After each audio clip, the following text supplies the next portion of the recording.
Go ahead, Jackie. Okay. Good afternoon. Good afternoon and good evening to everybody. Thank you for joining us once again. This is the Literary Hour, and we're broadcasting from Focus on Liberia and Prime FM. I am your co-host Jackie Sai, and with me is my professor K. Moses Nangwe. Hi, Prof. Hello, Jackie. Pleasure being here again. Always an excitement. And today we are very honored to once again have with us Professor Gregg Mittman. Hi, Prof. Hi, thanks so much for having me, Jackie and Professor Nalvege. Yeah. So today, for those of you who were not privy to our discussion, we're going to be discussing Firestone. Professor Mittman's book, The Empire of Rubber, is groundbreaking in its research about Firestone's interaction with the Liberian government and Firestone's interaction with the social landscape of Liberia. I will introduce Dr. Mittman and then say a few words about his book, and then we'll get into it. So, Gregg Mittman is the Villas Research and William Coleman Professor of History, Medical History, and Environmental Studies at the University of Wisconsin at Madison. He is an award-winning author, filmmaker, and teacher whose interests span the history of science, medicine, and the environment in the United States and the world, and include a commitment to environmental and social justice.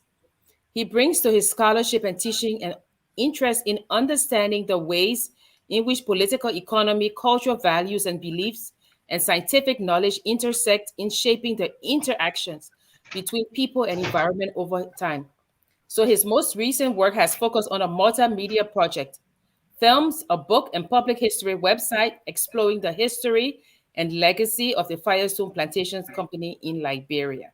The book we'll be talking about today is The Empire of Rubber, the meticulous researched book that is really a joy to read, an eye-opener. Prof, can we see the cover of the book, if you have it? All right. The Empire of Rubber. So please get a copy, read about Firestone, the man, the myth, the legend, as people say. And I think Professor Mittman will be having a book launch, right, of this book? Yeah. Yes, there'll be a book launch at Bella Casa Hotel in Monrovia on Tuesday, May 17th at 6 p.m.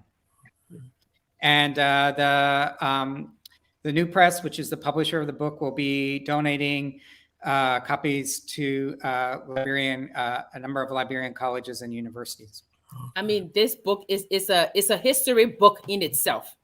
You know, Professor Nangbe told me, "Have you read this book?" And I said no. And a few days later, it was at my doorstep, and I decided to read it. I couldn't put it down. And then I'm reading it again, and I'm finding more things.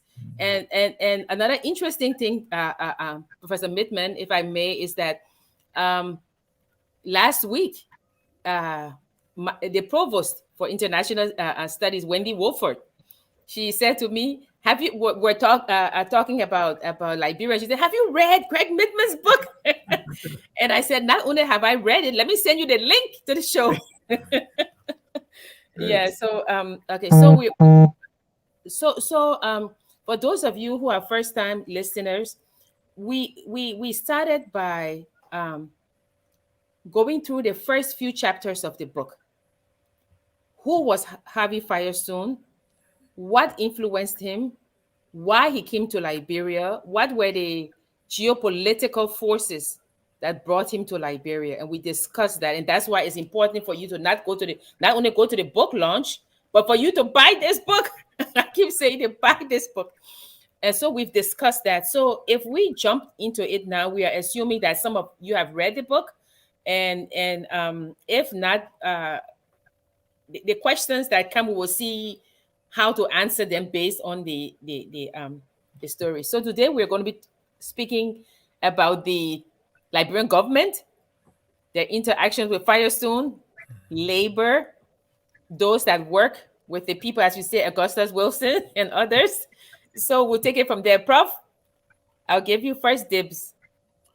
Well, actually, I think you did lay out the foundation regarding the forces and voices that were at play both at the founding of Liberia and the intersection of Liberian politics and Firestone politics, bringing in, of course, even the American government.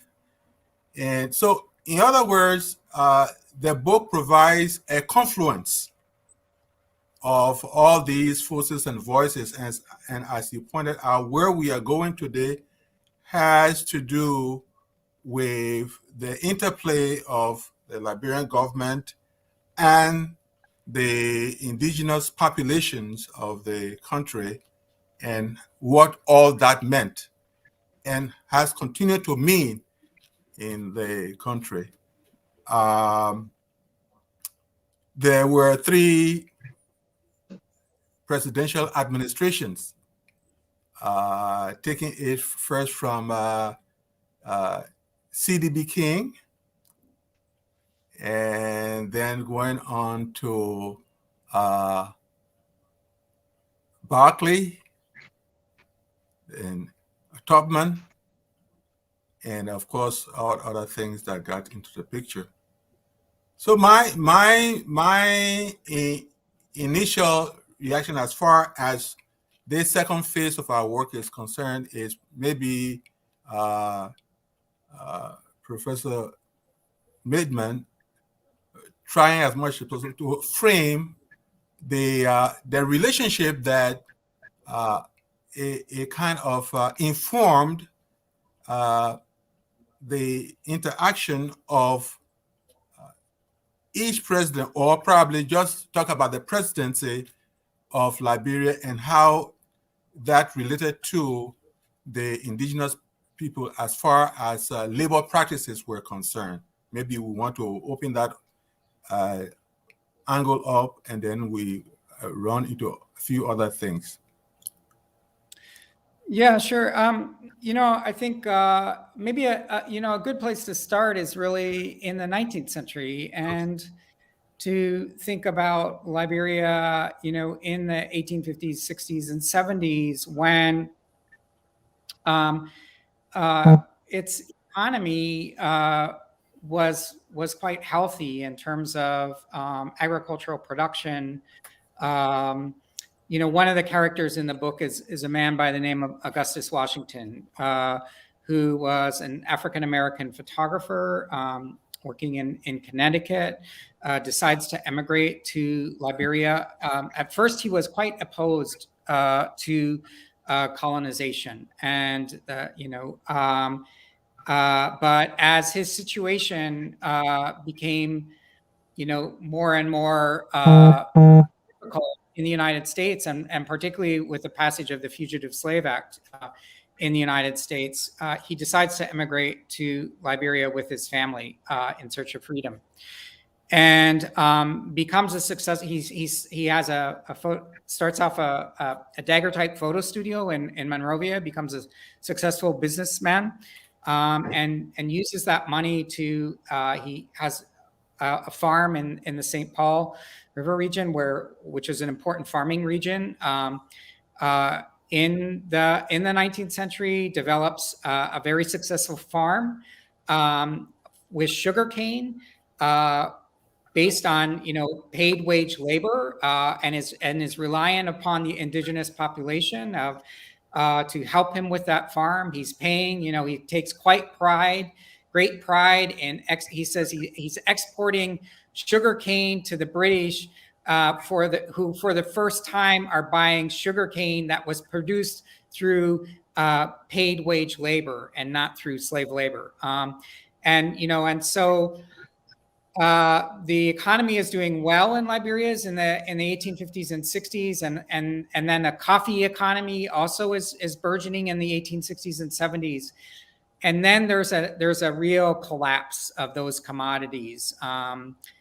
Brazil takes control of the coffee trade, and Liberia gets itself into this cycle of debt and international loans that are used to really by the British first to try and take control economically of the country. And so there's another loan that's negotiated internationally in which the United States gets involved. It's an international loan to the Liberian government in 1912 for $5 million. It's a consortium of German, British, U.S. interests. And like the Liberian government is really struggling with how to pay off this loan. And the resources that they have at the time are to sell land and labor, are the two major kinds of ways in which Liberia can gain revenue for itself to develop. And that leads on the one hand to this export labor scheme that some listeners know about of shipping laborers to work the cocoa plantations of Fernando Po. That's arranged with the Spanish government. And then the other is to sell off concessions of land. And that's where Firestone comes in, because it needed land to grow a source of rubber free from British control. At first, they thought they were going to do that in the Philippines. Philippine land law prevented them from doing so because foreigners couldn't hold more than 25 acres, 100 acres of land, which was too small for Firestone. And Solomon Porter Hood, who was the American minister, general counsel to Liberia in the 1920s, in the early 1920s, writes to Firestone, Harvey Firestone, and says, there is this abandoned British rubber plantation, Mount Barkley, which I'm speaking from Monrovia, and I was just driving through the Mount Barkley area today. He said there's this abandoned British rubber plantation here. Liberia might be a great place to grow rubber. And so Firestone sends its scouts there, and over in 1924, and through that begins to negotiate with the Liberian government for a deal for access to 1 million acres of up to 1 million acres of land in Liberia to grow rubber. And at the time, because Liberia was so saddled with debt, it needed cash, it needed capital to pay off those loans, to pay off and to try and get money for development. And this seemed, and it needed also the American government to protect it from its sovereignty from British and French powers, which surrounded it, right? And Britain and France, as imperial powers, were always eroding away at its borders. And so it was seeking some kind of protection, from a foreign white power friendly to Liberia interests that could protect it from becoming another colony of Britain or France, right? It was one of only two nations on the African continent at the time that had sovereign political power, the other being Abyssinia or Ethiopia. So Charles Dunbar Beatrice King was president at the time, and he saw this as brokering this deal with Firestone as a way of economically and politically protecting this sovereign Black republic in a world that was controlled largely by white capital, right, and white foreign powers. And the Liberian government, Clarence Simpson, who would later become Secretary of State, in his memoir writes about this, and he saw, we knew full well that this would this could be a form of economic domination by an American corporation. But he said it was the lesser of two evils. We were caught between the devil and the deep blue sea, in his words. And he said, either we broker this deal with Firestone, or we risk being taken over by Britain or France. And the Liberian government and King and Edwin Barclay, who was Secretary of State at the time, regarded this as the lesser of two evils and negotiated this agreement with Firestone for up to 1 million acres of land for 6 cents an acre. It's interesting. Oh, sorry. No, please. No, it's interesting how Liberia, through Firestone, the events that happen in Liberia kind of coincide with these major events in the world.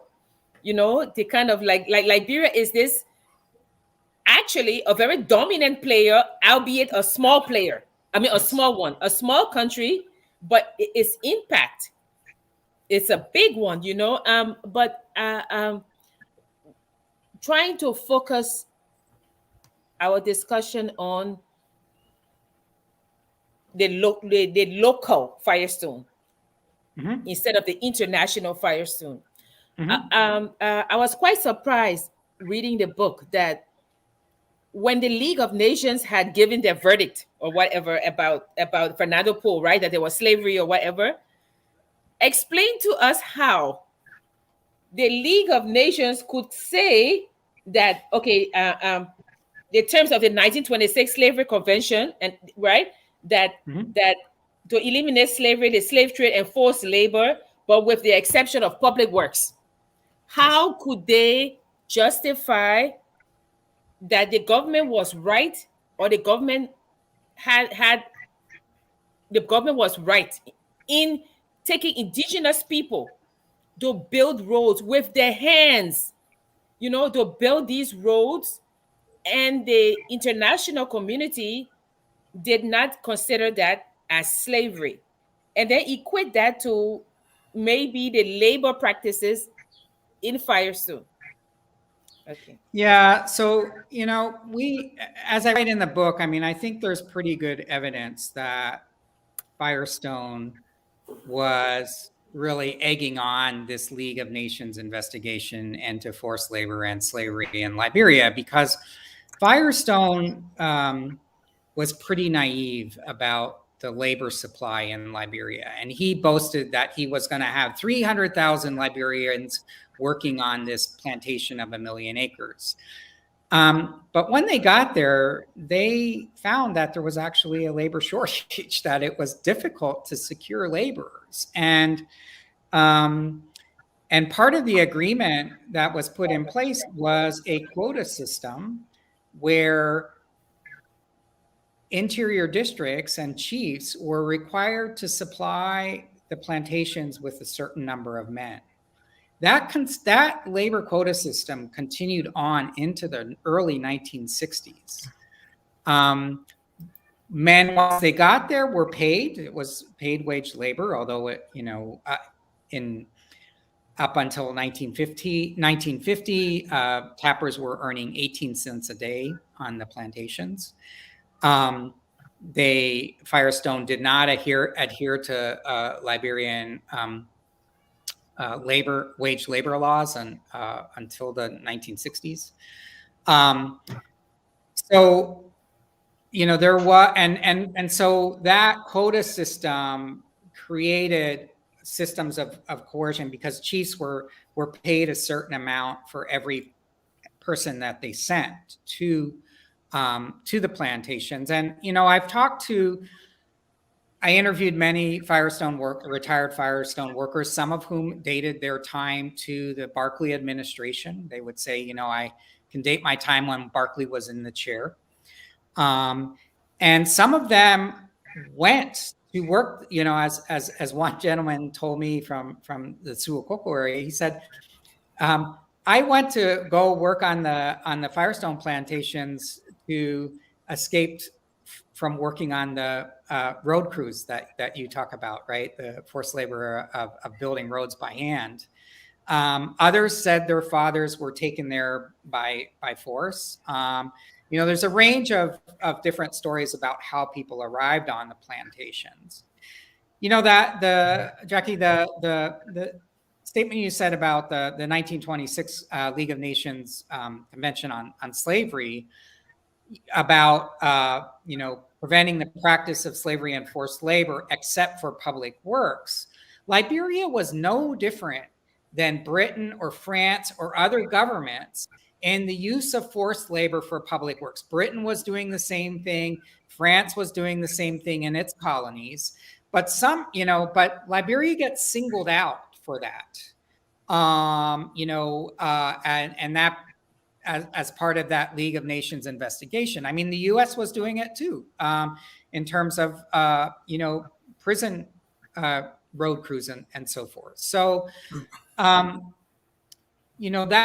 practice was not, was something that many foreign powers were doing, in their colonies, and in that respect, Liberia was no different, and yet it gets singled out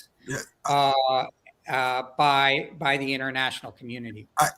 I guess one can understand singling out Liberia. One can understand because of the foundation, the reason of Liberia being what it would become. The idea that this place was supposed to be a solace for the Black man, and the idea that even with all that, their foundation, the formation of Liberia, what excitement it created and what have you, to have found the very Liberia, even with the indigenous populations, not treating them right. I think that became, this is not to justify that America was doing this and Great Britain and even France was doing this, but the idea of the question, why was Liberia established? What should have been the expectations and what really became the result of the expectation? So those are the things, I guess, that created that environment where Liberia was singled out. But I'm glad that you kind of contextualized it. It's like monkey see, monkey do, that sort of a thing. That's what was happening in the process. And sadly, that affected the very progress of the indigenous people as they went forward in the building of the country called Liberia. There's one thing about, you talk about the Fugitive Slave Act, and I think one would want to throw a little more light, because actually that act compelled a lot of African Americans to kind of migrate to Africa, because the act stipulated that any group of blacks that were found idle or something of that sort, definitely they will be bundled up and then sent to Liberia. So the best thing one would have done was to migrate voluntarily, as opposed to be coerced to come to Liberia. And that's where August Wilson or Washington? Augustus Washington. August Washington. That's how Washington and a few others came in, which was a kind of a blessing in disguise as far as the economics was concerned, because actually when he got into the sugarcane trade, as you alluded to, he was, at least in an honest way, tried as much as possible to pay fair labor wages of the time to the local people, as opposed to what their own people, that is the indigenous people, I mean the elites, the Liberian elites, were doing to their own people. Yeah, Professor Mittman, one of if you could touch on one of the things that intrigues me in the book is the strike, the mechanic strike in the 1940s. So so when they strike, when the strike was going on, people abroad could not believe that indigenous Liberians could strike. They were like, oh, it's some foreign agents, it's communists, agitating these people. Yeah. But I guess reading the book and how you're able to bring all of these missing pieces and create this coherent story, because when they were agitating for higher wages and better conditions, you also show that at that time, apart from Firestone, President Tubman was the largest holder of rubber farm, right? And he had his own people working on his farm. So if these people were going to agitate to take the wages up, that meant that President Tubman would have to pay his people, more wages. So I want you, I guess, to explain to us how this symbiotic relationship, this parasitic relationship, if I may, how they fed off each other. Yeah. Yeah, I think it's a really interesting study and power in terms of Firestone was quite savvy. When they came, part of one of the things they did was that they provided free rubber seedlings for any Liberian that wanted to grow rubber, right? And they agreed to buy that rubber back at the wholesale rate. But Firestone had a monopoly on that. So you could not sell rubber to any other, commercial vendor. You had to sell it to Firestone. And what that did was, if you draw a map around the concession area, what you'll see is that the people holding the land around that concession area with large rubber farms were all people in Liberian government and power. So Tubman, Barkley, the Cooper family, right? All of these big names in Liberian and politics and government, they established these large rubber farms, and even Didi Otwe. It was not just settler; it was also indigenous. So Didi Otwe, listeners may know, a very famous crewman. Didwe. Sorry, I'm pronouncing it wrong. So he too had his own rubber farm. He was very interested in getting both seedlings and knowledge from Firestone in cultivating rubber. An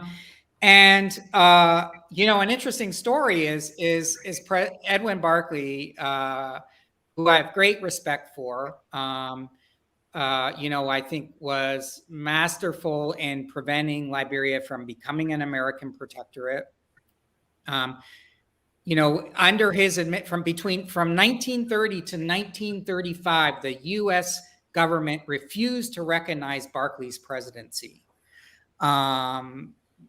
which and he held on and got Liberia through that crisis. I think in an important way that, as I said, prevented it from becoming an American protectorate or a British mandate.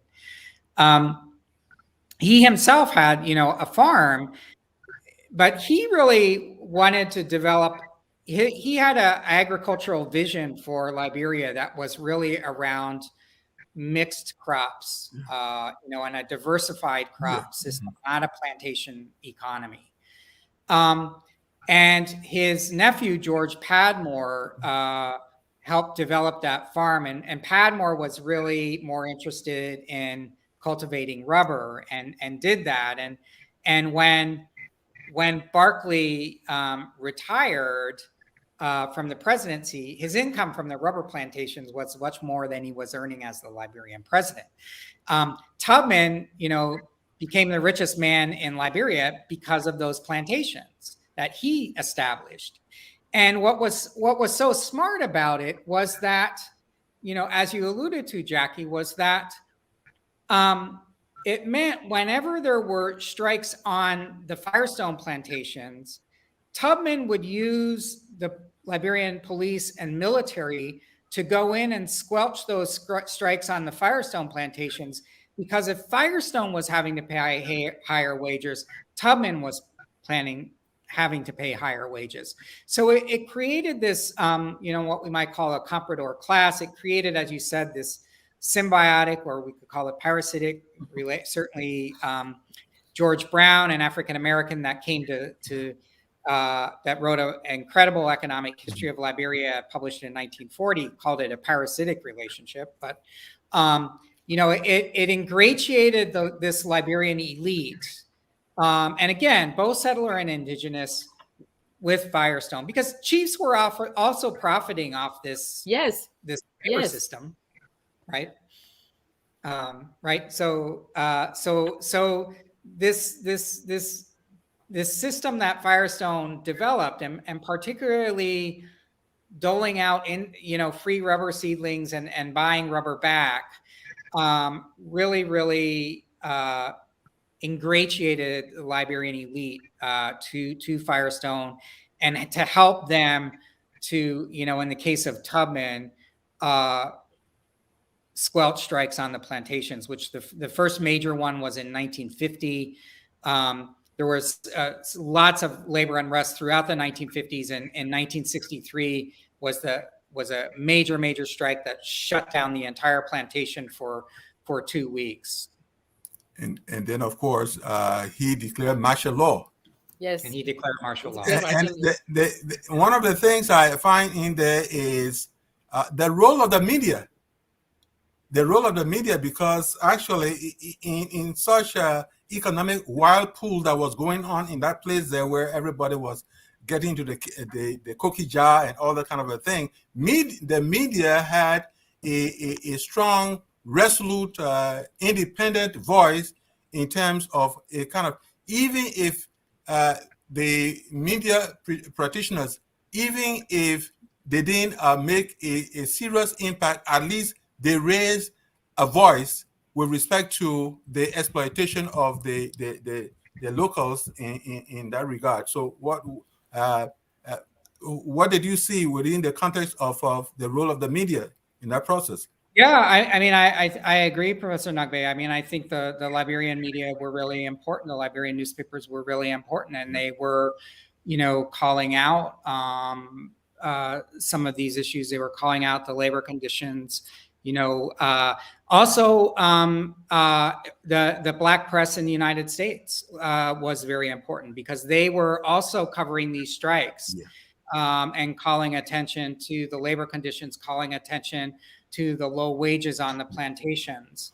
And so, there was both the particularly, newspapers in Monrovia that were bringing attention to this, as well as the Black press. I mean, Claude Barnett, who established the Associated Negro Press in the United States, and visited.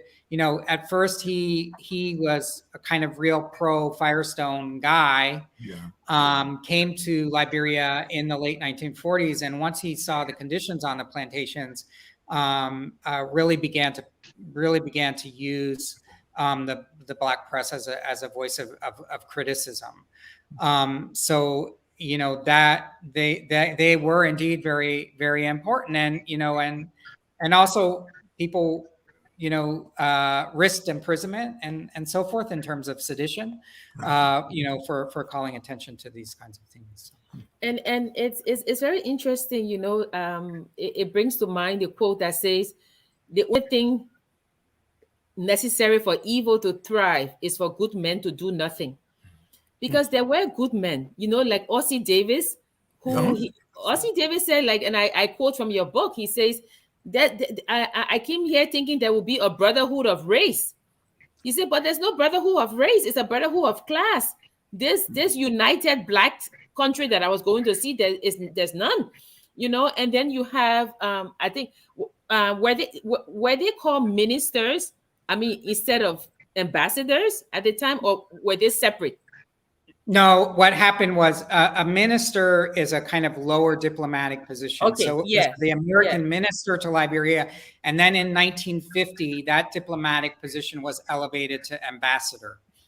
Yeah, because the African American GIs, they play a central role in saying that the conditions of the indigenous people were like the Jim Crow, because Firestone would not allow blacks to go in the cafeteria.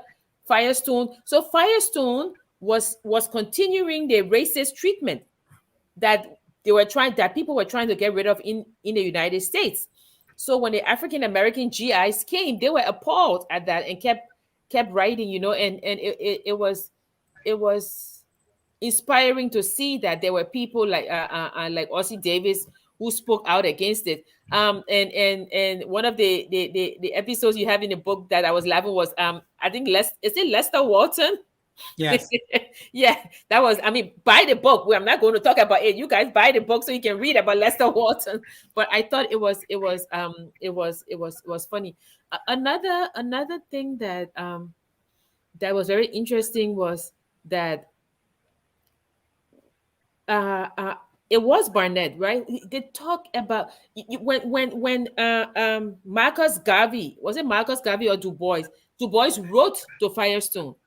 Yes. And he said to Firestone, there are a lot of knowledgeable, intelligent Black men ready to work on in Firestone, right? They're ready to help. So please employ them. And in your book, of course, Firestone never answered the letter, But one of the things that caught my attention, Prof, reading this book is almost like saying the more things change, the more they remain the same. Because you have Barnett talking about what? Let's have this Liberia company where Liberians, African Americans can invest in Liberia, grow Liberia, but and I'm thinking, okay, isn't this just what we heard when we were talking about back to Liberia, return to the motherland? Isn't that the same thing we heard? So it's almost like in the 1940s, they were saying, let's get this Liberia company going so that we can invest in Liberia, right? And Yes. the interesting thing was the Liberian government had 25% in that company. And the Liberian government could have taken that 25%, leverage it to grow the company, to invite more people to invest. But instead, they sold the 25%. So Yeah, since the backstory, tell us the backstory. Well, to be fair, it was so the Liberian company was a kind of cooperative. It was a vision of Edward Stettinius, who was the former Secretary of State under Roosevelt, and he was, they had this vision of creating a much more fair company to Liberia, in which, as you said, the Liberia government had a 25% share, and it was to develop. This was at a time when Bomi mine, the Bomi iron ore deposits were discovered, and so there was iron ore was beginning to outpace rubber in terms of Liberia's economy. Unfortunately, Stettinius died before the company really took off, and so it really didn't. It didn't end up as being profitable as they had thought, because I don't think it had the kind of leadership. But it was, as you said, this effort that really was much more kind of integrated model, and really was trying to cultivate Black investment as a counter to Firestone. It was really, Barnett and others, Stettinius even, looked at this Firestone model as really, really damaging. And the Cold. One also has to remember that the Cold War is very important here, because it's at the time when there's clash, between the Soviet Union and the United States over, the control of the free world, and Africa becomes a major player in that. The U.S. is worried about newly emerging African states as a wave of independence movement starts to begin sweeping across the African continent, them turning to the Soviet Union. And there's a recognition that by the 1950s, the U.S. State Department was writing to Firestone and saying, you have a really bad reputation in Africa, and you're making America look really bad. And precisely because of the things like you talked about. I mean, it was Jim Crow on the plantations. Like, black people were not allowed, in the Firestone Staff Club, right? No Liberians were allowed in management positions. There was not a Liberian in management before 1963 that we can tell. And so, that there was a real concern about the stability of Liberia in this kind of economic, colonialism context, and that Liberia Development Corporation was an attempt to place it on a different kind of economic foundation. But it relates to this issue of like where the majority of capital was held internationally, right? And so you have an important growing Black middle class in America, and business and so forth, that and Barnett is trying to get Black investment in Liberia, but it's still a small part of the pie. And we see again, the book ends, the epilogue talks about the kind of current moment in Liberia in terms of the concession economy. And as Liberia emerged after the Civil War, needing capital for development, what does the Liberian government do? It turns again to these large concessions as a way of generating capital from foreign investment to kickstart the economy. And when I've talked to, a lot of Liberians about like, what is the kind of legacy or lessons about Firestone, it's around this. It's around this kind of continually cycling of this foreign direct investment and concessions as a way to build Liberian economy that ends up being completely extractive, right? And so nothing is really built into into Liberia. I mean, 3 of every $4 made on those plantations went to Akron. They didn't stay in Liberia. Now, the thing about it then is the question of how can we pull ourselves out of this economic quagmire?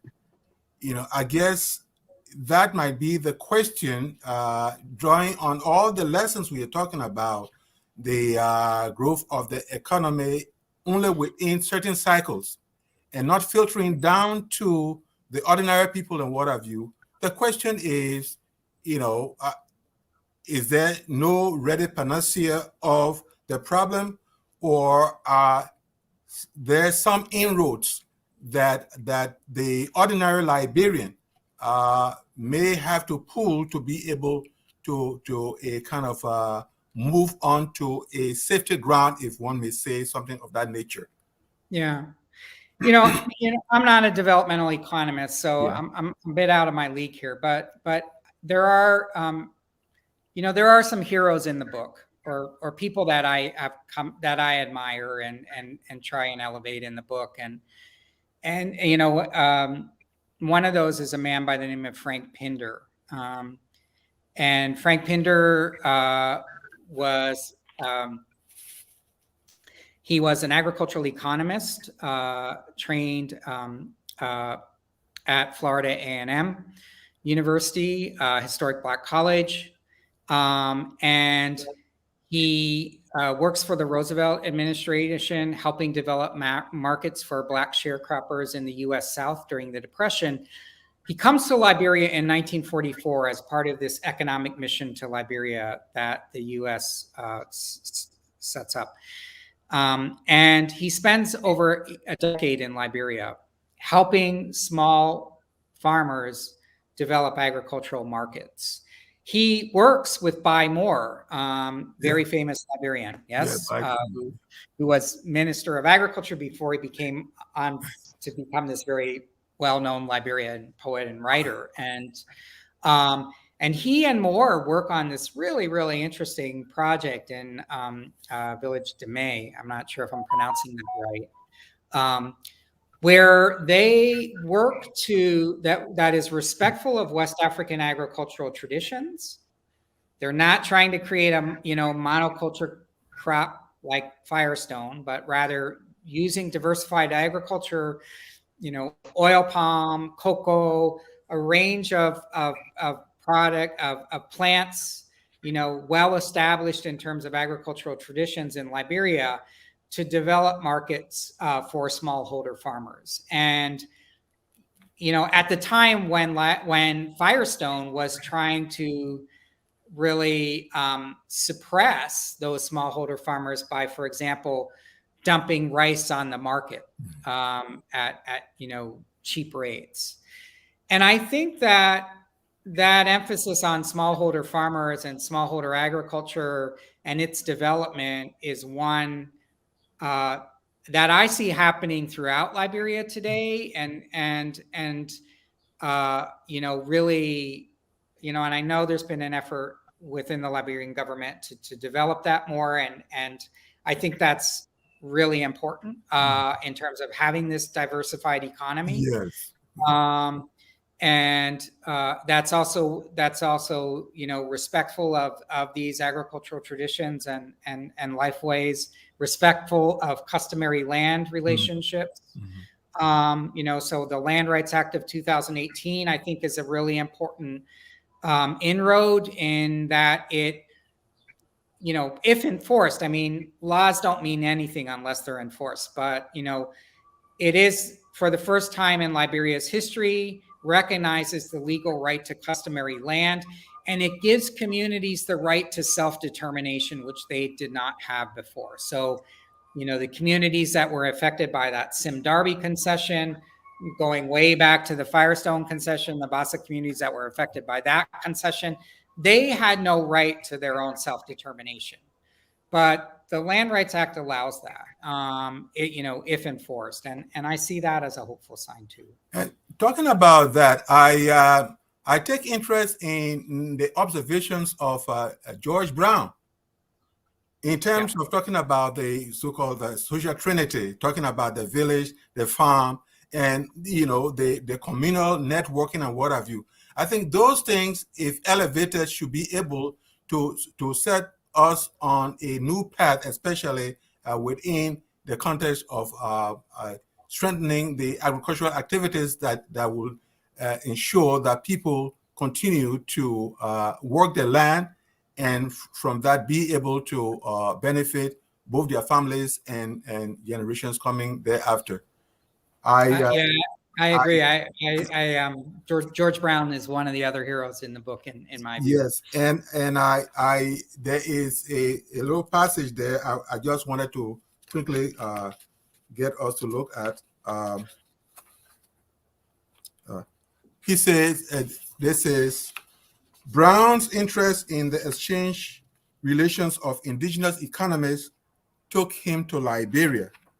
He sought to understand the different economies at work on the Firestone concession, then the largest single rubber development in the world.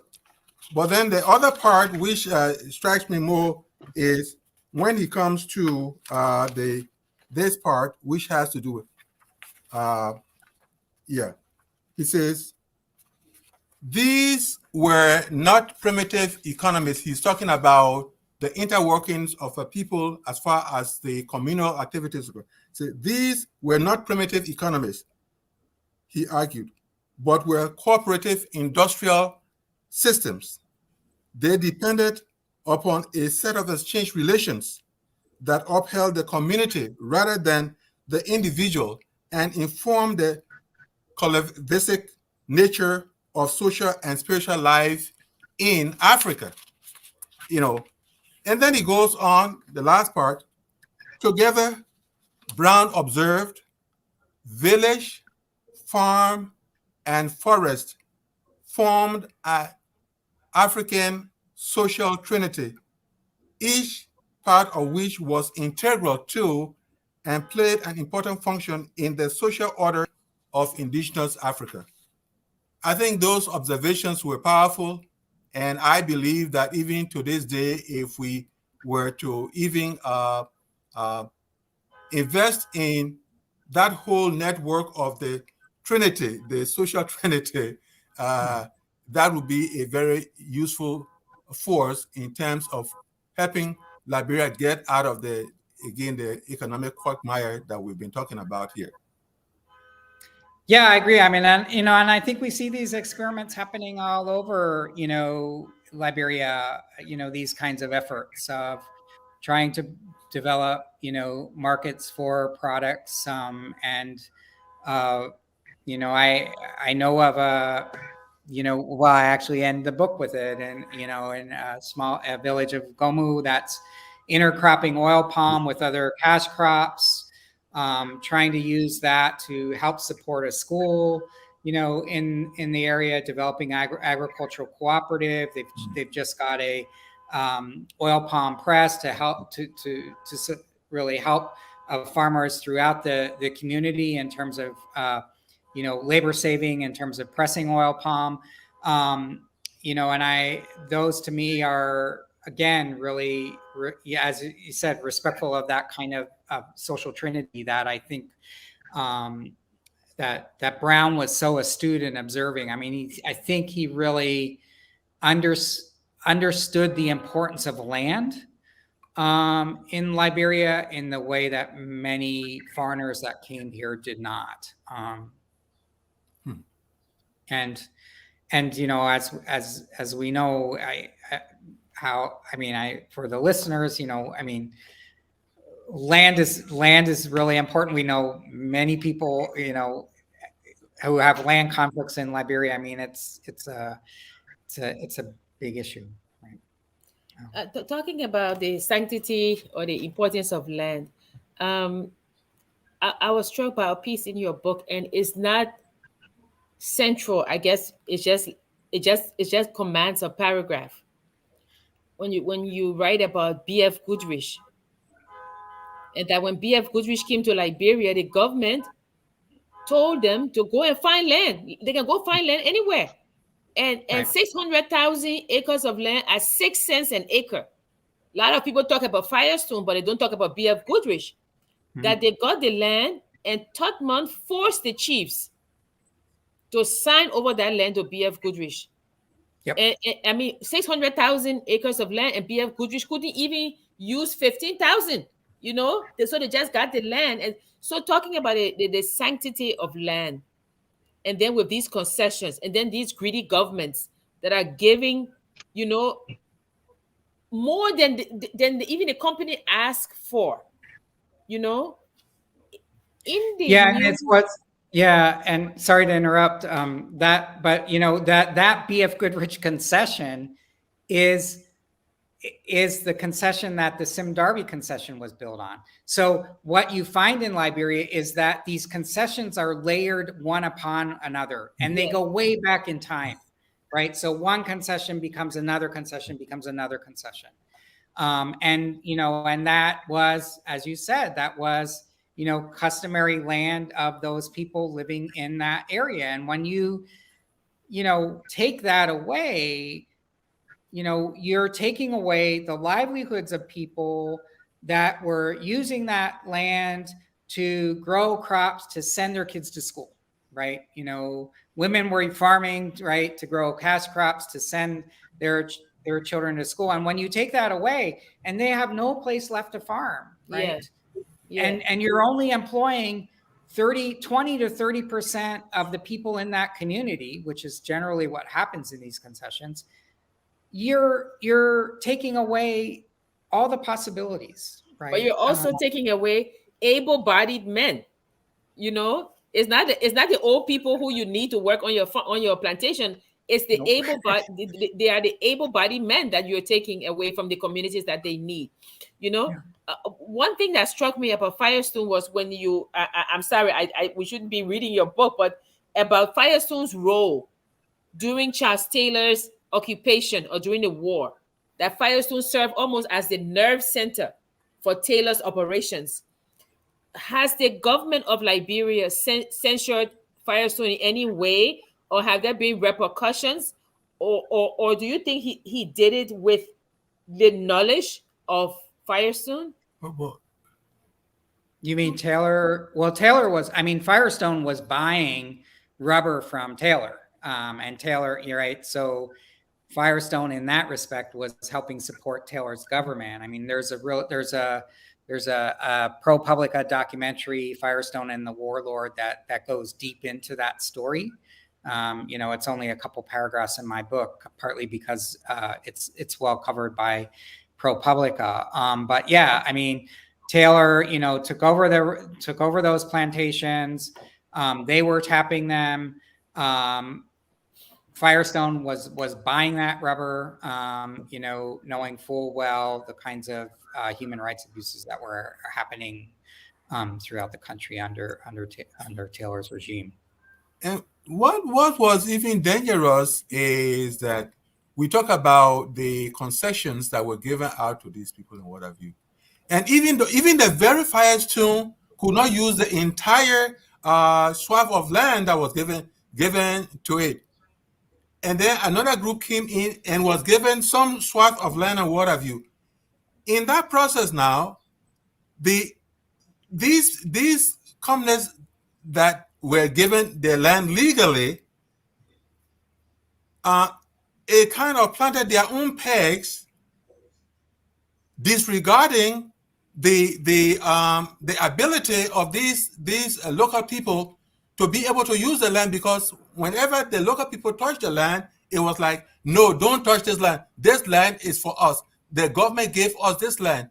In other words, it was like stopping time within the context of the ordinary people. These people could not go forward.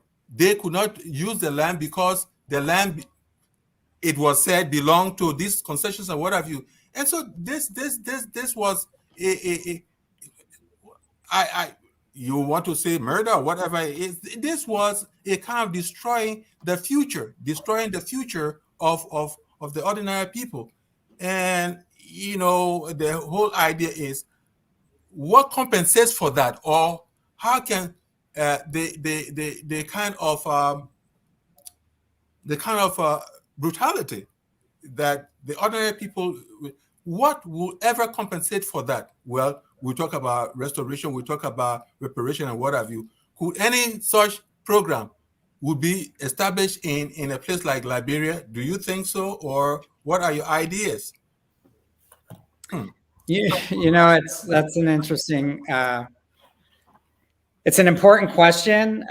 You know, I think that's something for you know, Liberians to really decide. It's not my place, but I would say one thing. You know, we made a film called "The Land Beneath Our Feet," and it's on history, memory, and land rights in Liberia.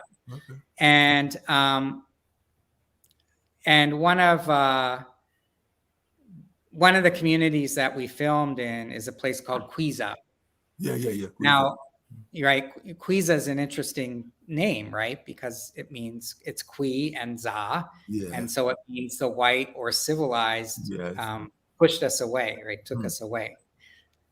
That community it's a Bassa community that said that they were established and they got their name because their ancestors occupied the area of what is now Harbel, and were pushed away. And you know, and when the elders, we were interviewing the elders, we had a community discussion around that, and you know, they said, we're still waiting for compensation from Firestone, and everybody broke out laughing, you know, and it just struck me as this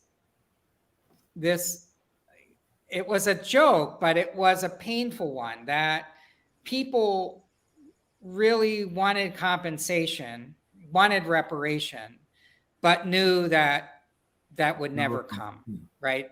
That it would never come from the Liberian state, and it would never come from Firestone. Yeah, so. Well, again, like I always say, when it comes to these historical realities, sometimes we say that the legitimate result may not occur, but it is very much important for us to understand these strands of the Liberian history, these themes of the Liberian history, so that moving forward, people can kind of think up ideas that even if we don't talk about reparation and things of that nature, we should be able to develop programs and projects that in a way will kind of bring people together to understand what may have gone wrong. And then the question will then be what we need to move forward. And I think in the context of moving forward will be a way of settling some of the past abuses and what have you. Yeah, I think, I hope that, and if people, if the book can serve as a kind of lesson about moving forward, it's about trying to get out of this trap of these concession economies, or at least if you're going to go down that path, you need to negotiate in ways that is respectful and beneficial to local communities whose lands you're taking away. Yeah, because and give them the right to decide, and give them the right for self-determination. Yeah. Because as you say, that Liberia has become a patchwork. That's your word, patchwork of these concession agreements, and people may say, but what else is there? But really, do you give your sovereignty up bit by bit because you feel like there's no alternative, Mm-hmm. or do you really fight, and say, we are going to, Elijah Johnson, going to, in high school, I think, or middle school, we learned about Elijah Johnson, who, when he took control of Cape Montserrat, right, Prof? Cape Montserrat, the indigenous people, they were launching attacks, and the British gunboat that was passing said to him, look, let us put our British flag here. If we put the Union Jack here, we can help you to repel the indigenous people. And Elijah Johnson said, I do not want your flag here. It will take me more to bring it down than to put it up. People in history say, oh, he was talking about America, Liberia. No, he wasn't. He was speaking to the British ship. So, and this man was able to stand up to this international power and say, no, we don't want your flag here. So it seems as if every time we say, oh, this concession agreement is not good, somebody says, but what you want? How you think the poor will eat? How and really, is that what we want? To gradually, bit by bit, give up land, sovereignty, agency, because we think there is nothing better? And like Prof said at the beginning, other small countries have grappled with this situation as well. And some of them have fought and they have survived, So it is not either or. Give up your sovereignty or you will cease to exist. Our ancestors were able to repel Britain and France, and we may say, at what cost? Yes, there was cost, but I think the cost was worth, the sacrifice was worth the liberty that they have today. I don't want to go on this rant, but people always say, oh, and you're right, we always, Prof and I, we always Wilcox is saying, nothing is ever settled until it is settled right. And when we say that, it is like every time you're doing a history lesson, one side feels aggrieved. One side feels like you're trying to tell them they didn't do anything right, you know? But the history says there were injustices done by both sides. So the thing now is that, and in your book, Professor Mittman, you've shown that, yes, there were injustices done, but you've also shown that you have to learn from the past and step into the future, you know. And I think that's why we do the literary hour, because we're saying, look, these are the things that happened. Look what people were saying back then. But yet, if I may use your word again, Liberia is a patchwork of people from all over, you know. And we either have to come together and, what Dr. Dunn said, create this coherent like identity, or we will perish, you know. So and I'm saying that because people always say, oh, but what did you want the American Liberian people to do? No, we're not saying that is an either or. We're saying that in the context of that time, they did what they felt was right. When I say what they felt was right, not about slavery, but about the interrelationship with foreign powers, you know, chipping away at the territories, and they're trying to survive. But it seems as if every time we start to discuss, as your book does, you know, the treatment that was meted out to the indigenous people, the harsh treatment. I think you wrote that the chiefs sent 300 men one time, and 12 of them died from hunger because they were so emaciated, because and they demanded that they send workers. So I guess what I'm saying is that injustices happen. We cannot whitewash it. We have to say it happened, you know, and build on it and get stronger, instead of again giving concessions and saying us versus them, you know, because as Austin Davis says, you know, we have to come together. We have to come together. Yeah, I think we should read some comments and see what people are saying, if there are any. Yeah, I can jump in. I've been reading them. You know, if you want, or did you want to take them? No. The question is, would we have preferred colonialism? We speak as if the world just have respected country sovereignty in the 1920s. That's what I was saying. We would not have preferred colonialism, but that doesn't mean that bad things didn't happen. Yeah, Prof, I will let you answer that.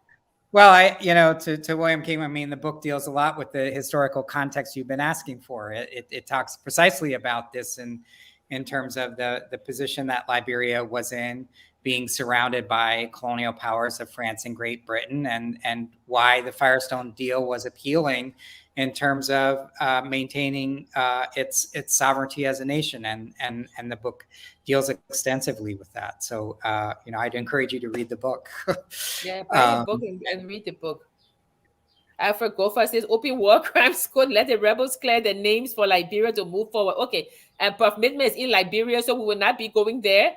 We're going to move on to the next one. LAC was one of the companies that funded Taylor's government. LAC? I'm not sure what LAC stands for, so. Yeah. Okay. Yeah, well, we already covered this one. King Leopold. We're talking about Liberia now, William. Firestone, Taiwan, Ellen Johnson. Oh, we're going to politics now. Okay, let's talk about. They haven't read the book. Imagine what the government intended to do with Wologisi. How can a cat fight against a 400-pound gorilla in the 6x6? Firestone is not the issue. Our issue is Liberians not coming together in our government. But that's what we said. We said that we need to come together as one people. And Firestone is one of the issues. Oh, Greg, it is believed that during the inauguration of President King, the official U.S. representative was Du Bois, who was very instrumental in cementing the deal for Mr. Firestone at the disadvantage of Marcus Garvey, who was an initiator of said land for the repatriation of liberated Africans. It is said that Du Bois used his diplomatic status to ensure that Firestone get the land at the detriment of Du Bois.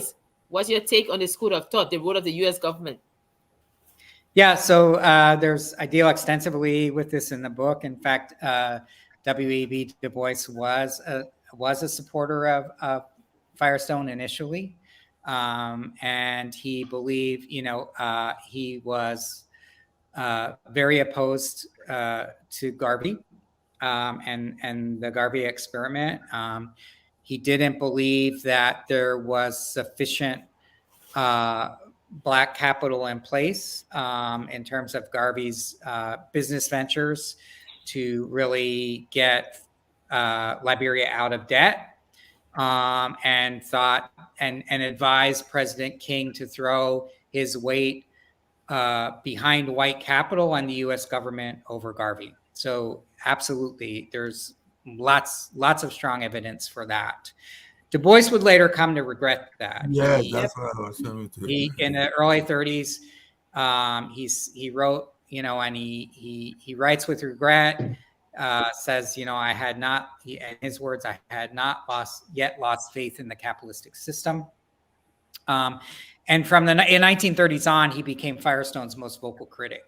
Yeah, because when Du Bois wrote to Firestone in 1925 and said, you have the potential here to develop a system of mutual dependency and prosperity like the world has never seen, provided you do not adhere to the color line that exists in America, provided that you use this as an opportunity to bring in Black experts from the United States and Liberia to develop this industrial plantation, that you use Black management.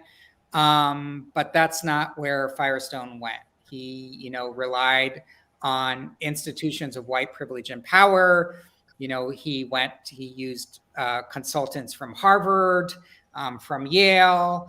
There was a strict color line on the plantations in terms of white management, Black labor. And so, he didn't give Du Bois's advice the time of day. And as I said, Du Bois became a very, very strong critic in the 1930s and beyond. Yeah. And then we have Miata Skin. We whitewash things, but you are right. Yes, it does take the past along with the present to mold the future.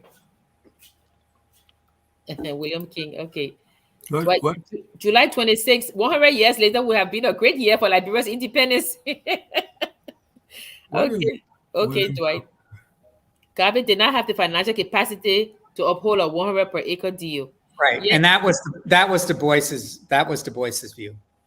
Yeah, but also it didn't help that when Marcus Garvey sent his representative to Liberia, in the secret letter that he was sending back to Marcus Garvey, he said, these people here, they're treating the indigenous people like slaves. These people are very bad. And not knowing, was it King? King saw the letter. Yeah, they intercepted the letter. And yes, and when they read it, they waited until the engineers brought all of the equipment, everything, and then they said, nope, no deal. So what I'm saying is that, William, you're right. I mean, Marcus Garvey would not have paid $1 per acre. But not only the money for the land, it was because this guy wrote a letter saying that the people in power at the time, the Liberian government, that they were bad people, they were slaves owners, they were doing all sorts of things. And the people found the letter. So that didn't help him in any way. So Basi said, I told you, it all started from the foundation of Liberia. The Americans did not teach the Americo-Liberians how to be responsible handlers of power. In return, the Americo-Liberians failed to teach the indigenous people how to be responsible handlers of power. Until we as Liberians can study the past, we cannot fix the future. Okay. One thing, Prof, before you start, I need to say something. In the Liberian Studies Association meeting that we had, they focus a lot on history, right? And they said that there were a lot of people who came to Liberia who were free in America, and they felt like they couldn't be in America and be real men, right? So they came. But they also said that there were hundreds of them who came who were illiterate. They were slaves on the plantation, and their masters gave them the choice. You go to Liberia or you remain slave. Now, those people, as you say, they don't know how to show power, but the master and slave relationship was not one that they should have emulated, right? And I disagree when you say the indigenous people did not know how to handle power. These people had centuries of chiefs and communal discussions.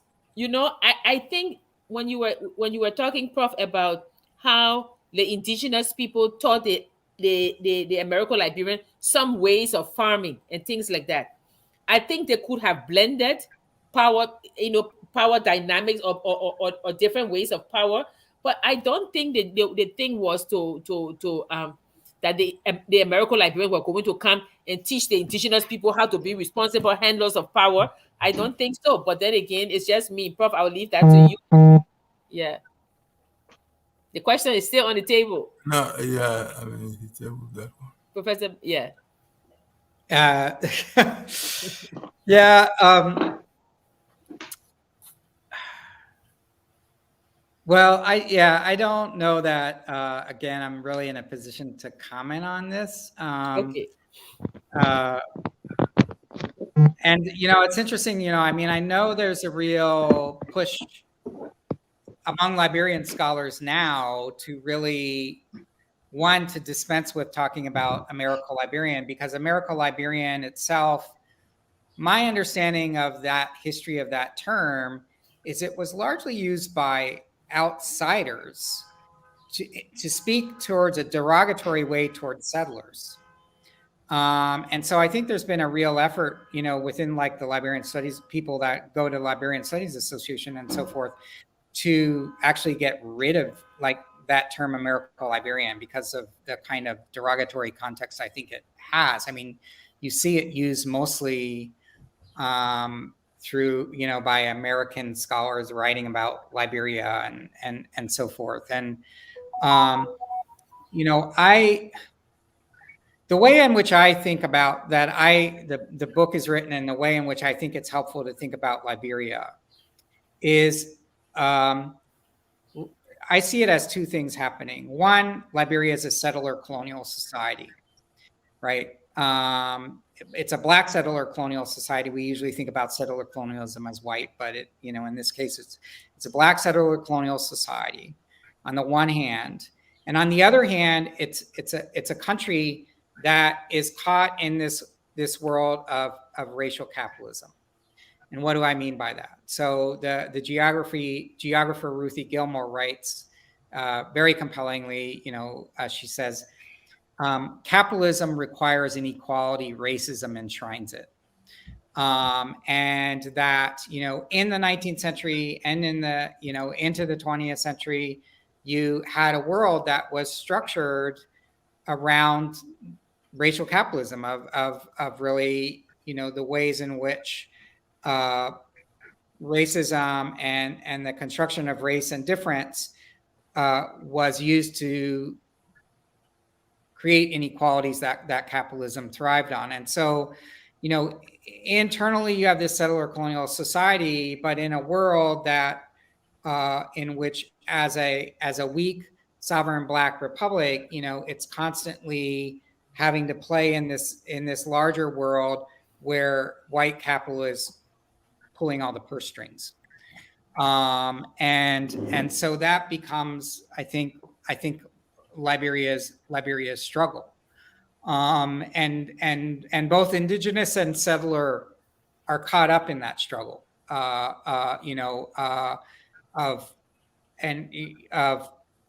really how to forge relationships that enable it to succeed. And I think Du Bois writes about Liberia in the 1920s, and he's like, it's amazing it's still, it's amazing it exists. We should celebrate.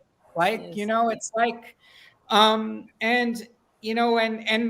of the things that happens with like the Scramble for Africa is that, in order to maintain your sovereignty, you have to show that, the rest of the world that you have control over territory. And that's what leads to the pacification of Liberia's interior. That's what leads to the establishment of the Liberia Frontier Force, right? Because if Liberia wanted to play in the kind of international political scene and maintain its sovereignty, it had to show that it had control over its territory and control over the, indigenous communities living through the interior. And yet, So it really, these issues of sovereignty, it's not clear cut what sovereignty is, as I think you are leading to, Jackie. And yet the core part, which had to do with the strength of the various economic activities at the time, really did have an impact on the sustainability of the issue of sovereignty, as we are talking about. Once you didn't have a purse from which you could draw whatever resources and what have you, it became very difficult. And exactly. it was more like survival of the fittest and that sort of a thing. Yes. So we'll go quickly through the comments because we're kind of deviating from the book, because we do have questions that we want to ask you about. The book.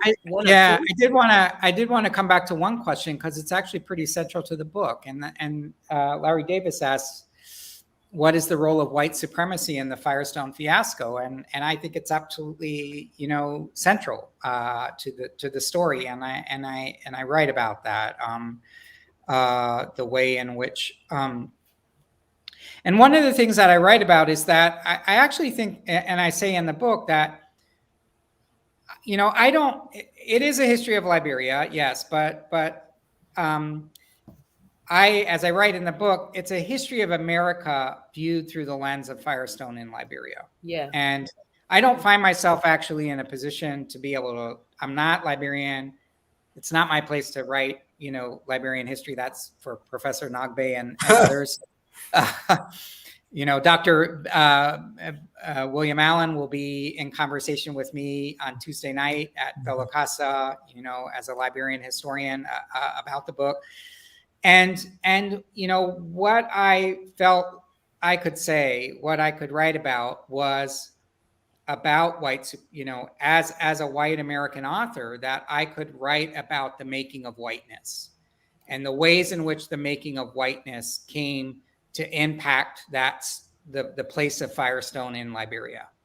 It's not just that. And I try to do justice to, important Liberian figures like Edwin Barkley and African Americans like, George Brown and others that are heroes in the book. But white, the role of white supremacy and the white supremacy of an American corporation is really a kind of central theme of the book, and the ways in which it's able to export Jim Crow and Jim Crow policies to a sovereign Black republic, like that the Liberian government in 1958 had to pass an anti-segregation bill to dismantle Jim Crow, on the plantations in a sovereign Black republic. I mean, that says a lot. Yeah, Prof. It's interesting listening to you and talking about the book. And like I said, we're going to come back now to the more personal part of the book, because it seems as if everybody's a historian, and with Prof and I, we say that all the time. We say know your truth. But we say know your truth based on your research with reputable archival research like you have done, not just giving the history and then from the history creating your own opinion and coming and saying, oh, I'm a historian. Those are the things that a country like ours that has a very young population that don't know the history, they get easily confused with all of these things coming at them.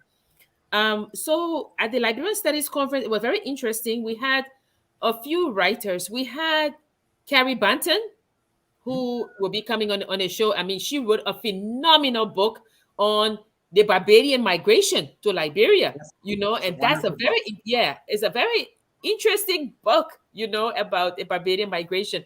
And she started because actually it's funny because the book was recommended to me in my history class, and then I read it, then I met her, and she says in the book that she was going to do research on Jamaican music.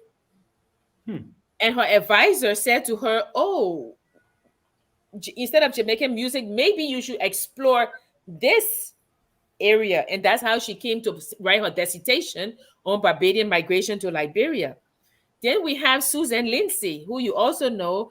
Susan Lindsey, from the letters that Major, who was a free slave, Major wrote his master in America, telling him about Liberia, oh, this place we find ourselves. And the Major family has become a big family in Liberia. So she traces the entire family from the slave plantation to Liberia, how they wrote. So we have all of these writers just by happenstance coming across something and saying, you know what, I want to know about it. So my question to you, or our question to you, Prof, and I think we asked this before, but we want to know some of the personal details.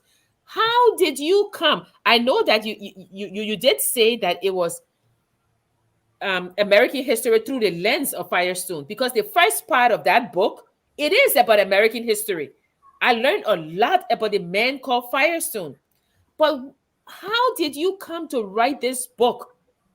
Why Firestone? Why not somewhere else in another country? Why Firestone? Why did you choose this? And how did you get there? Yeah. So again, it was serendipity. I mean, I had been asked to serve as, a long time ago in the early 2000s, I had been asked to serve as a scholar consultant on a film that was going to be made about the roots of international conservation and colonialism.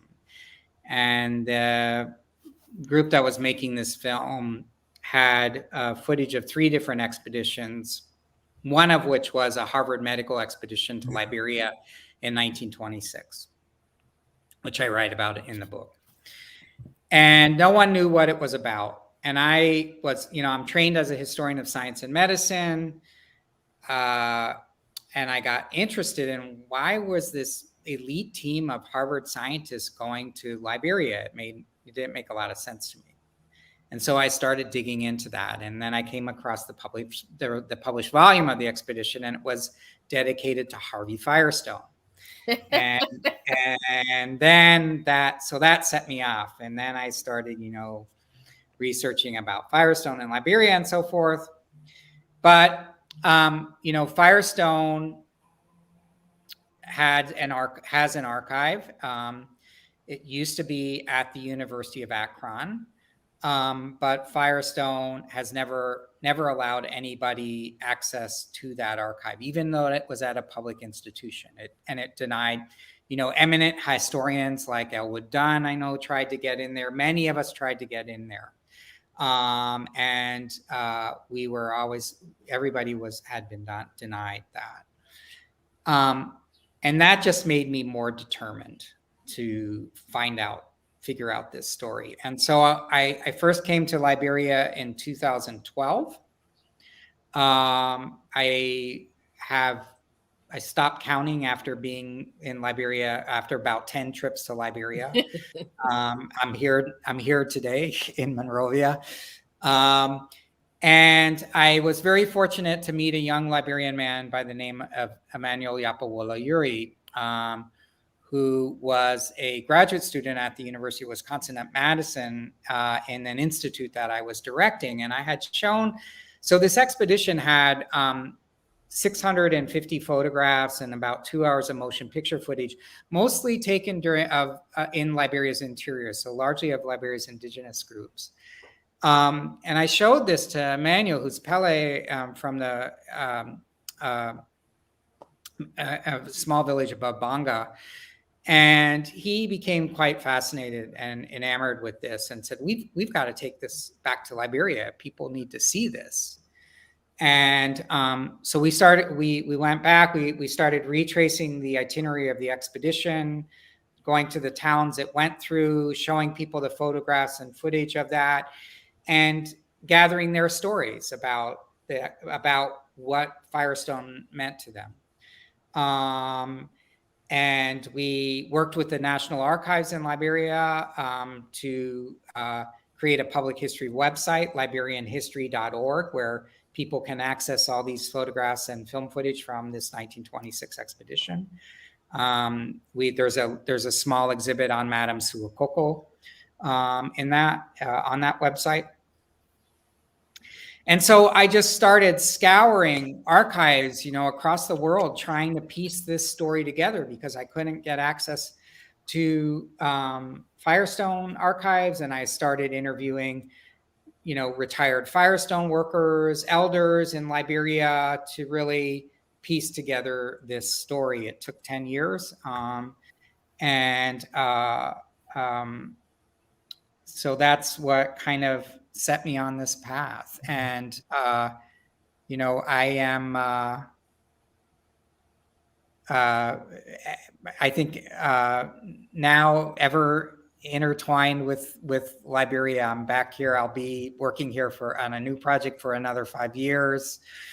I have close relations to this village in Gomu. I love coming here. I love the people here. Yeah. Okay, thank you. So let's read some more comments. I think Liberia wrote a draft chat with OAU, was a founding member of the League of Nations. What other African country had that influence? Well, that's the past. Let's go to another question. I mean, we keep talking about the glory of Liberia. We know that it was important. That is not the issue we're talking about now. We're talking about how do we move forward. Where can I get the book? Okay, Professor Mittman, you want to tell them about the book launch one more time? Yeah, they won't be able to buy the book, unfortunately, here. I only brought enough copies to give to university Liberian colleges and universities here. You can buy it on Prince Mobile as well. Yeah, you can buy it on Amazon. You can buy it through the New Press, independent bookstores. A Kindle, there's a Kindle version available, so you can just get it digitally. Many different places. The other thing is that whenever a book title is given, you can take the book title and Google it. And if the author is also given, you can bring those two together, the title and the author, you can bring them together, putting AND between them and Google. You are bound to find that book wherever it may be. Yeah. And Mr. Moba, do you have any questions for Mr. Mittman, for Professor Mittman? Yes, thank you. I have one or two. Okay. Let me say thanks so much, Professor. Thank God you are in Liberia. I'm sure I'm going to find you tomorrow or the day after. I'm going to definitely find you. Okay. I'm staying at the Bella Casa Hotel. Okay, no problem. I will find you tomorrow. Okay. All right, so it's great. I mean, listening to you, I'm just sitting in the studio, just listening and just wondering. And I had a question, and since Jackie, I just asked that question: why Liberia? Why Firestone? It's a good question. He answered it. So I have two. Even though I have not read the book, I just tried to Google it online, like Prof. K. Moses was saying, and I found something about it, but I didn't really see the book in totality. But I'm sure I will get a copy for you tomorrow. So I have few concerns. What I've heard you explain on the radio tonight. I mean, it is so dramatic for Liberia. And like Jackie said, it looks like the more we try to make correction, is the more we try to make things work. So I want to know from you, from your own perspective, what you read, what you see on the ground, and what you wrote, what you penned down. Has there been any change in what the actual intent of the agreement between Liberia and Firestone was and what it is now, are there any difference? Has there been any change? That's the Oh, yeah. first. Yeah. Then I have one Yeah, more. absolutely. I mean, so, as I write in the epilogue of the book, I mean, the Tolbert administration really brokered to renegotiate those agreements. And Stephen Tolbert, who was Minister of Finance, William Tolbert's brother, was very hard-nosed about renegotiating those agreements to give a better deal for the Liberian people, and to be adamant about the promotions of Liberian and management positions, better, wage issues. I mean, there were better worker conditions. Those agreements were again renegotiated under Ellen Johnson Sirleaf.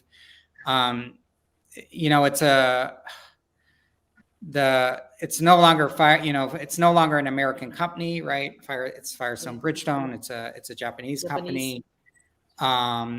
The size of the labor force is much smaller than it was during its height in the Second World War in the 1950s, where there were upwards of 30,000 Liberians working on those plantations. I don't know what the exact number is. I think it's around 4,000 now, but I'm not positive about that.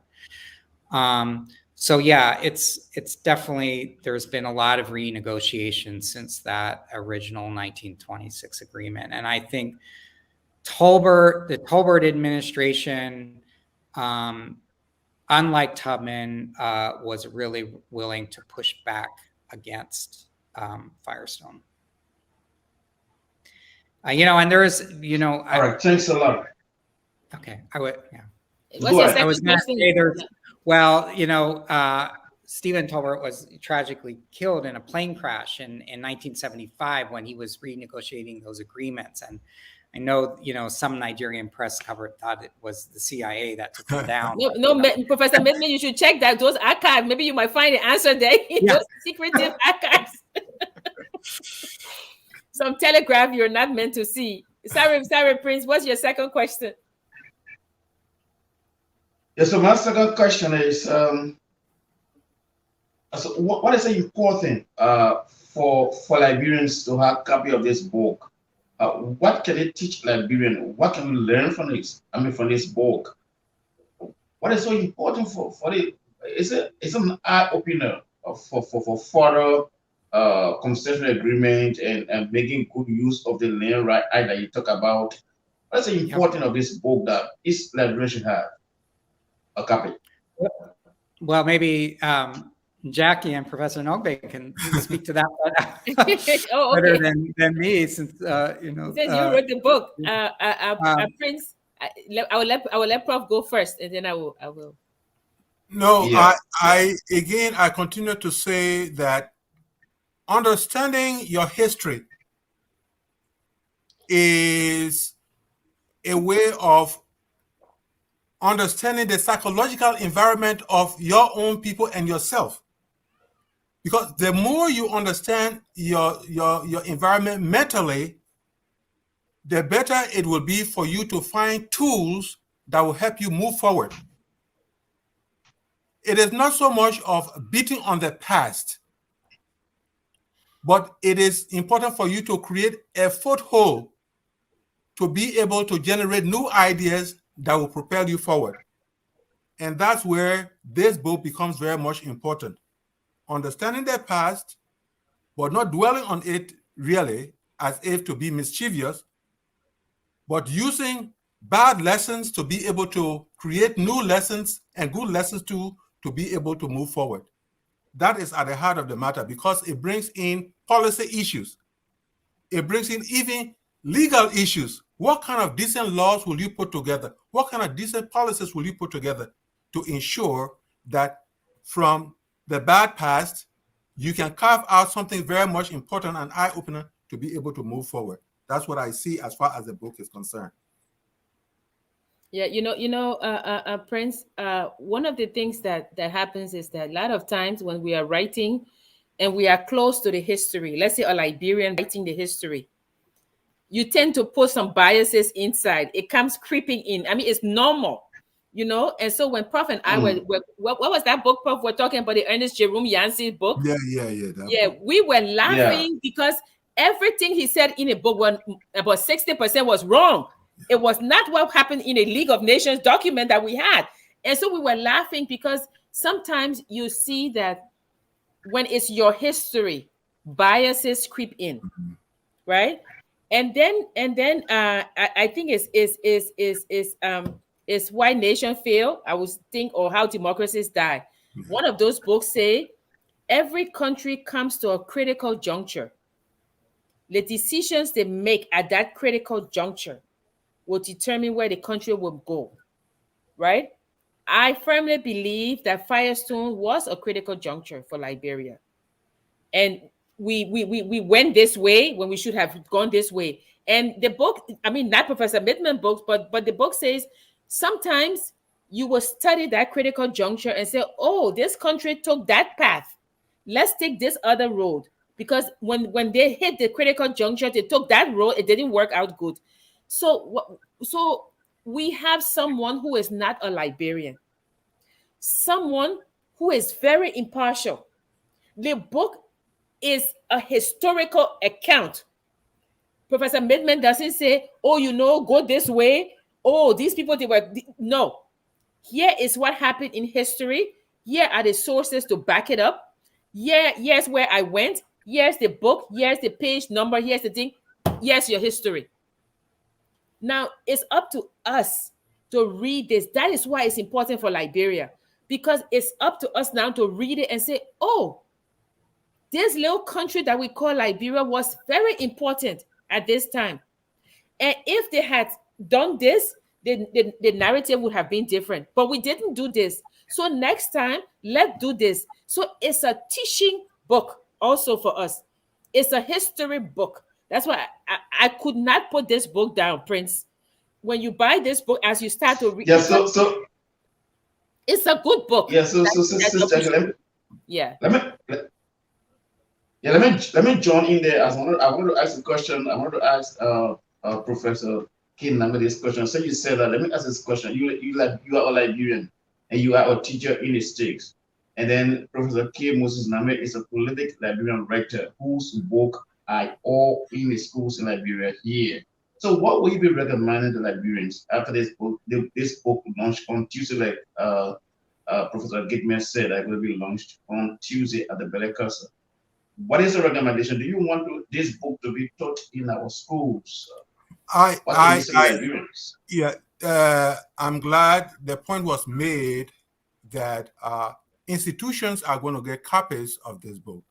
Higher institutions of learning, I hope, will be able to get that. And I believe that it should be part of the tapestry of the historical literature of this country. One from an outsider, and then, of course, joining the company of other books from the nationals themselves, so that we can see at what point they converge, the lessons converge, and those convergence will create a kind of stronghold as far as being the authentic literature, being the authentic history of our country, so that this generation that may not have known certain things will be sure, will be confident whenever they are speaking about what happened and what needs to happen to move the country forward.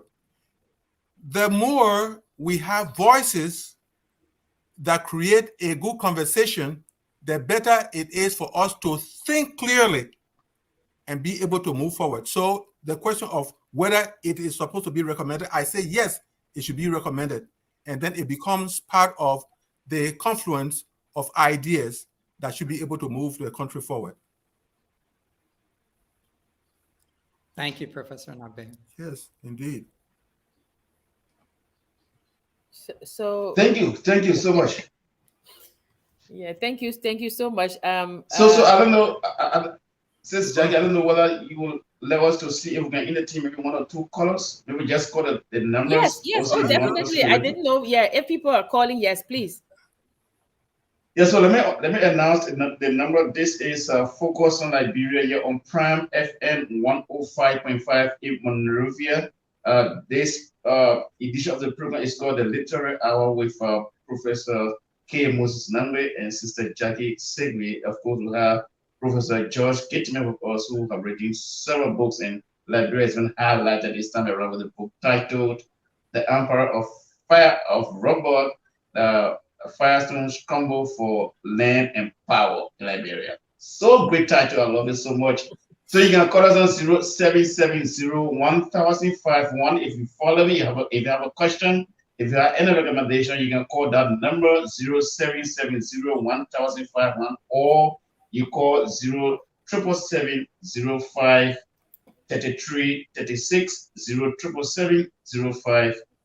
0777-05-3336. So those are the numbers. You can go ahead. If any caller comes in, I will pick it up from here. Okay, Prof, do you have anything to add? No, I mean it's just, again, several times we've talked about the need for us to know our history, the need for us to know truths, because those truths will help us move forward. If we engage in falsehoods, if we try to be defensive over indefensible things and what have you, they will not get us anywhere. So looking at this book and other important books and what have you, we should be able to create that mind and strengthen that mind, because the mind is that which creates a number of things. If we have a fuzzy mind, if we have a weak mind and what have you, we'll never get anywhere else. You know, one of the things I would say, Prince, to your question about why, Liberians might be interested in this book, why Liberians should read this book, is that, in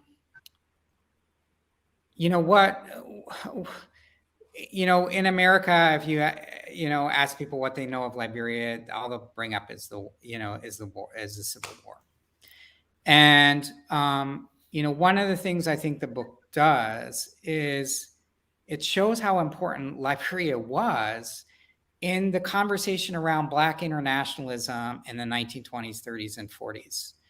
And it points to, as much as it's also, a kind of story about, exploitation around Firestone, it's also a story about really empowering Liberian figures and like Edwin Barclay, or, going back to the 19th century, Augustus Washington, as well as, African Americans that came, where Liberia became a real place of professional opportunity. People like we've been talking about, like George Brown and Frank Pinder, really prominent Black intellectual leaders and activists in America, like W.E.B. Du Bois.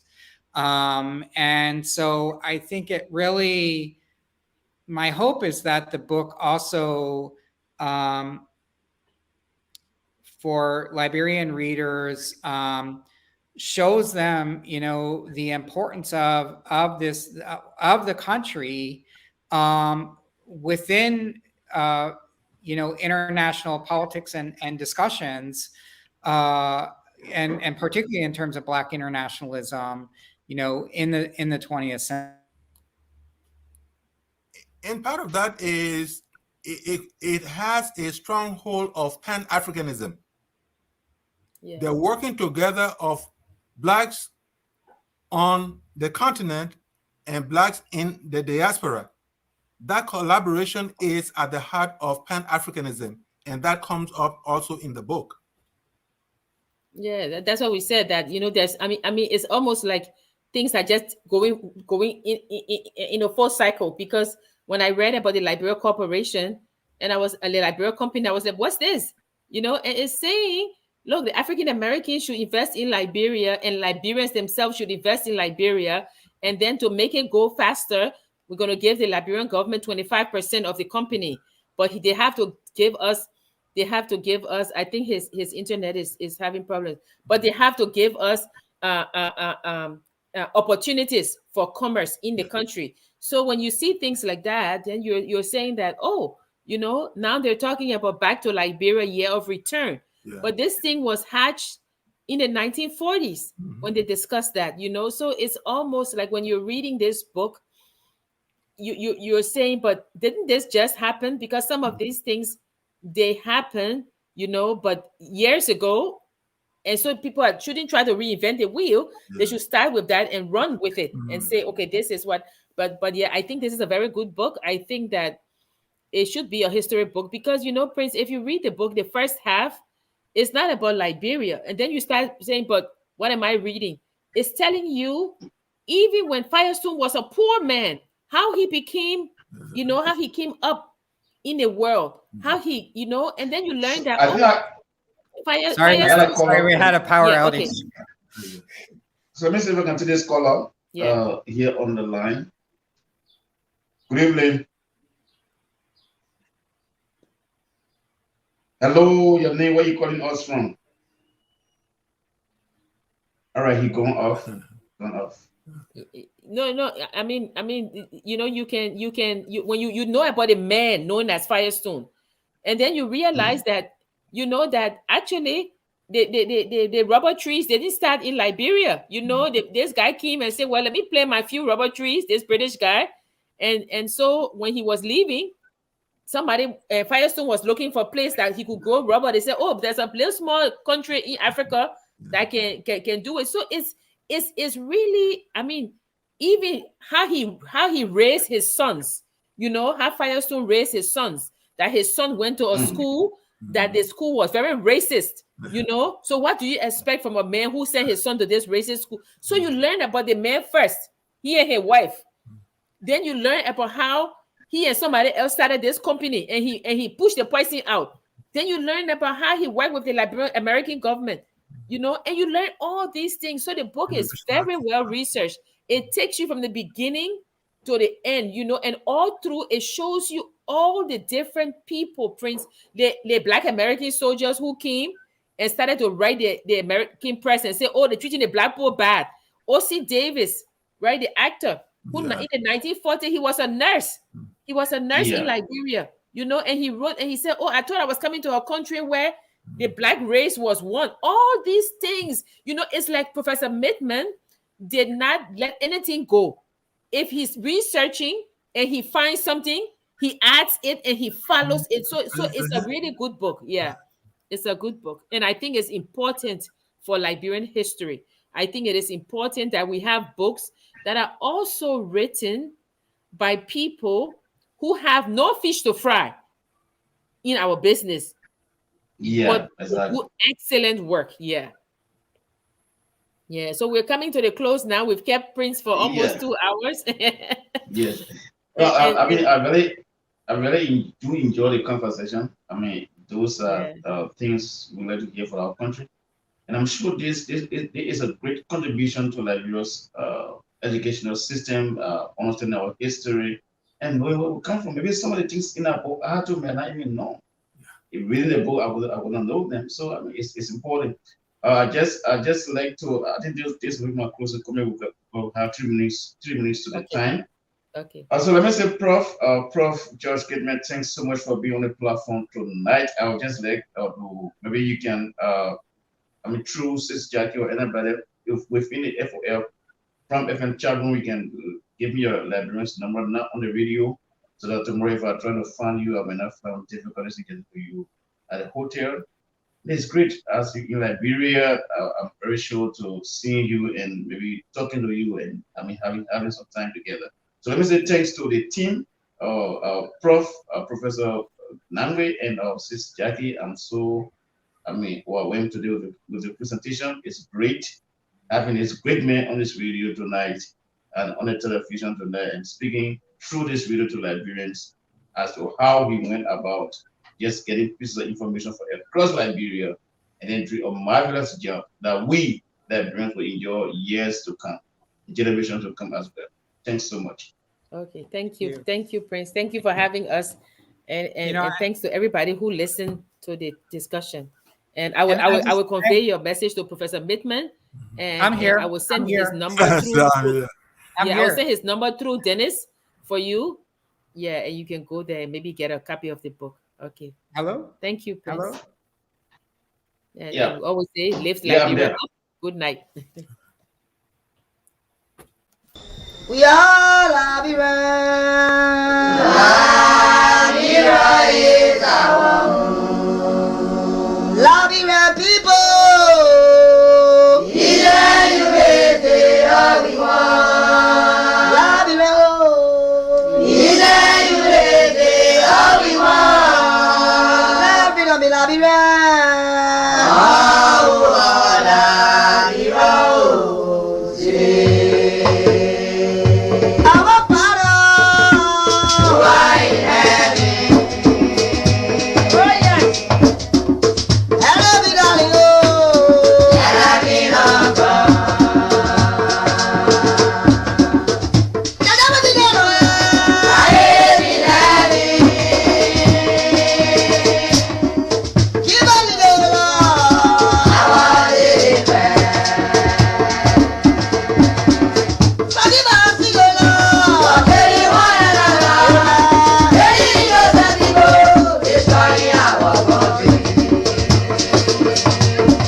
Bye.